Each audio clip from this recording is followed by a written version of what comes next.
Yes, sir, it's your boy Hayes. We're back with another one, guys. So let's go ahead and jump right into it. Before we do that, let's give this video a thumbs up. If not, you already know. If you're new, go ahead and hit that subscribe button. Also, feel free to join VIP to be alerted whenever we get in and out of plays. It's going to the home page, clicking join. The third tier give you all access to every single play that we buy and sell. If you're new to the channel and you click the first or second tier, the one that say end 1/18, that means it ended January the 18th. Every beginning of the year, I give people 18 days to be able to try out the VIP and see if they like it, and then move up to the required levels. So you already know. But anyways, let's go ahead and dive into it, man. Today was an insane day, guys. Someone VIP helped someone VIP make $10,000 in a day, almost 11,000, 10,600 to be exact. I'm gonna post that up here. Insane. My biggest day was helping a doctor in the chat make $25,000 in a single day.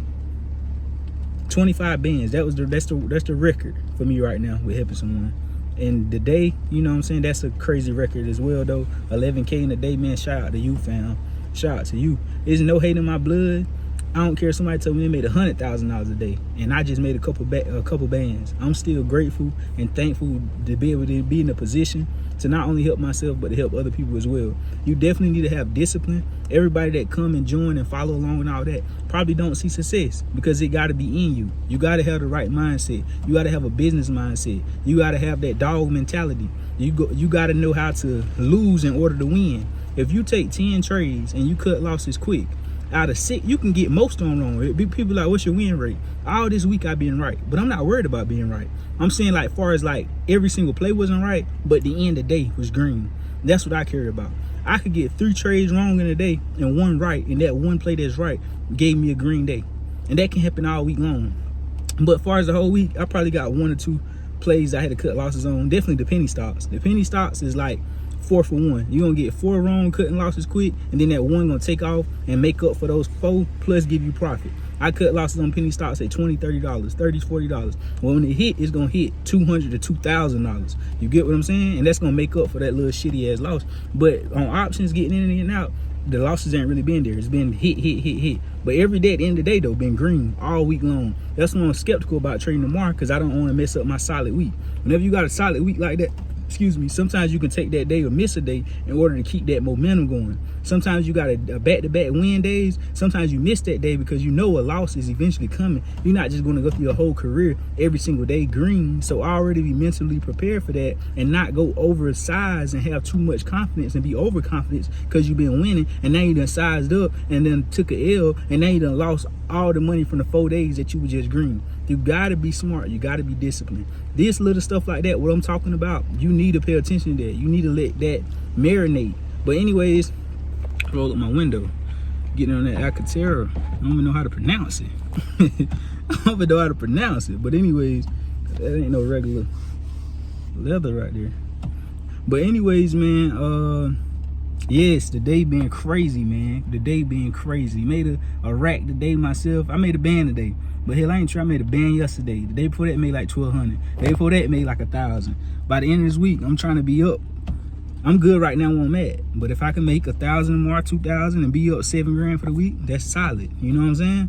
So anyways, guys, it's been solid. And now a lot of people want to know what's going on with the market. All right, Hayes, we talked about that. Now give me your opinion on the market, what's going on, why you think the day played out like it did, all that good stuff, right? So yesterday was basically like my daddy told me, dang son, because he always checking in on the market. He don't trade the market, but he just know when he hear the news and watch shit, he check in on the son like, B, what's going on? You good?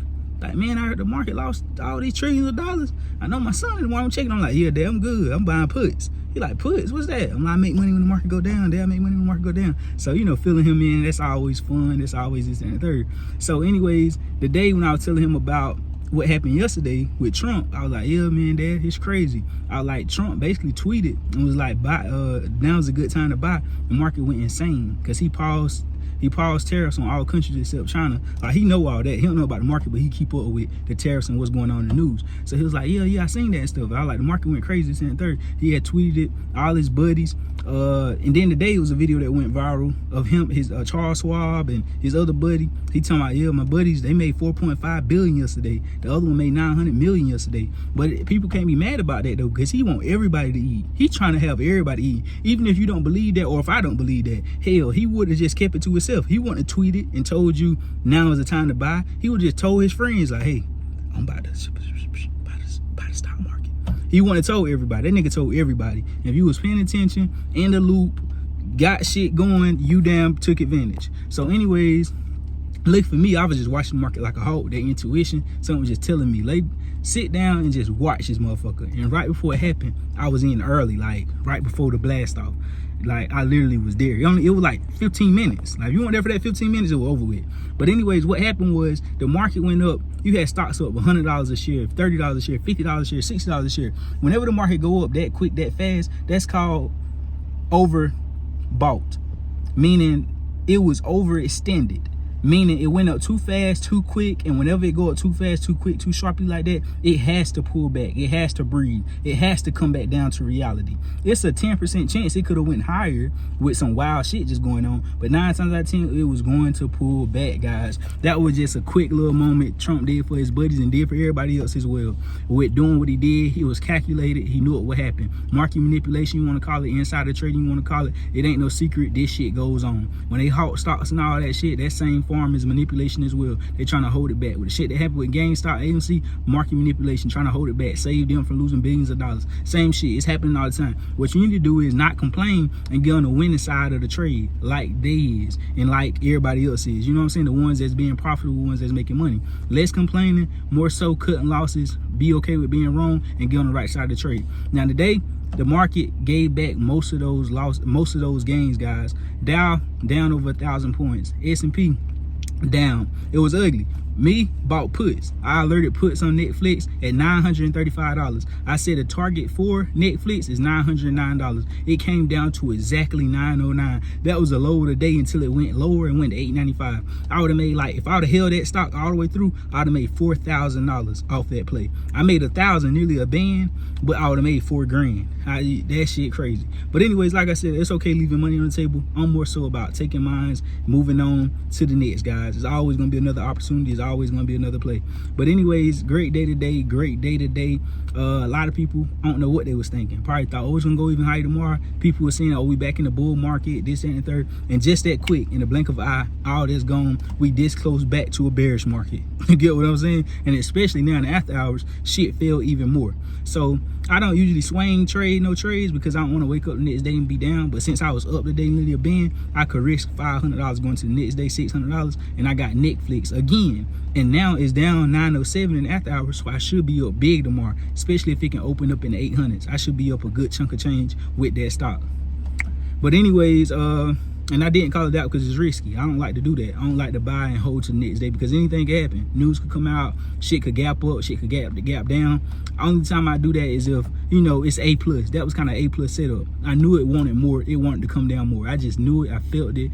Market to intuition, experience, all that boiled up in one. But anyways, tomorrow, I believe it's going to be tricky. Like I said, I'm going to be sitting on the sidelines. I really can't say, oh, do this. I do believe we got multiple reasons in line for it to come down, for it to pull back even more, being for the fact that the market don't want to give people all those gains back. They want them to be a little weary, you know, the psychology of things. And then the market really don't supposed to went up yesterday anyway with the tariffs going on. Then Trump added another additional tariff to China because he put everybody on pause except them. So it was at 104%, 125%. Now it's like 135%, something around that area. So the additional tariff added, the market was already supposed to come down. The market ain't down to as low as point of where it was previously on the day before yesterday, so it still got room to come down to those levels before even coming lower. The market was already anticipating on going lower before that shit happened on yesterday. It's a lot of signs. On Fridays is usually a sell-off because a lot of traders, a lot of investors want to get out of positions, not investors but traders want to get out of positions just in case something happened over the weekend, news or some shit, and we have a gap down or a gap up and they on the wrong side of the trade. So a lot of people be exiting positions on Fridays. So I just gave you multiple reasons on why it should should. But like I said, my opinion don't really fucking matter. I'm gonna go wake up, I'm gonna meditate, I'm gonna do my push-ups, I watch the market, I see how the market behavior is, I check the news, see what's going on, look at the SPY, look at multiple incrustes, look at the flow of the market, and then I make my decision. Even though I expect what I just said, it really don't matter. I might end up doing calls. I want people that just watch the channel and not in VIP to be able to know exactly what I do in real time, to get that through their heads. Be like, dang, I thought you said, no, what I said is my opinion don't matter, but I gave you my opinion on what could possibly happen, but it's up to the market. It ain't like nobody can't say, oh, the market gonna do this and gonna do that. But with knowledge, research, experience, being involved in this shit for a long time, you can give a better opinion than somebody that haven't been doing this. That makes sense? Right. So anyways, I just want to break it down to you, and I want to be very clear with my words, because people will hang on to every single word that you say. You get what I'm saying? I just left the gym. I'm tired as hell. That's why I'm damn talking fast and shit. I always kind of talk fast though, because I be trying to get it out. I don't be trying to waste people's time. I want people to come, get knowledge, get information, go about their day, and be able to spend time with their family, friends, work out, meditate, do what the hell you got to do, right? So anyways, you know, I think that's all I got for this video. I will be watching penny stocks on tomorrow. I ain't seen no penny stocks that really popped off 5, 6, 700% this week. So maybe tomorrow it could happen. So I'm gonna be looking for that as well. I'm gonna be aiming small, missing small, putting in a small amount to possibly turn into a large amount. Also gonna be watching Meta, Netflix, Amazon, you know, the whole 9 yard that I'm always watching. I'm gonna be looking for them. Some levels that I'm looking for, I am looking for Netflix to come down and test that 895 area. If it break 895, it's going to 880. And if we see a reversal, it could shoot back up and try and go test those areas, guys. It depends on how they want to play out, but I do believe it may be a drowsy day. Same thing with SPY. I'm looking for SPY to come down, test that 508, 507 area. If you break that, it can come back to the fours around 494, 495ish. So that's what I'll be looking for. Same thing, like I told you guys, these stocks flow together as of right now. Sometimes it can be a mixed market, meaning Tesla can be up, Netflix can be down, Amazon can be sideways. But most of the time, whenever the market is in sync and flow, everything's moving together. So if the SPY, Netflix, or something like that down, the rest of the stocks are going to be down. If they up, the rest of the stocks are going to be up. I'm not saying Netflix is superior over these other stocks. I'm just saying it don't matter. For any one of them, the big dogs, large caps, if they going in one direction, 9 times out of 10, the other one's going to follow suit. So you already know what to do. Follow on Instagram at the B Hayes Show _ Feel free to DM me for a one-on-one. Also hit that VIP link, join 3rd tier, give you all access to plays we buy and sell. We go.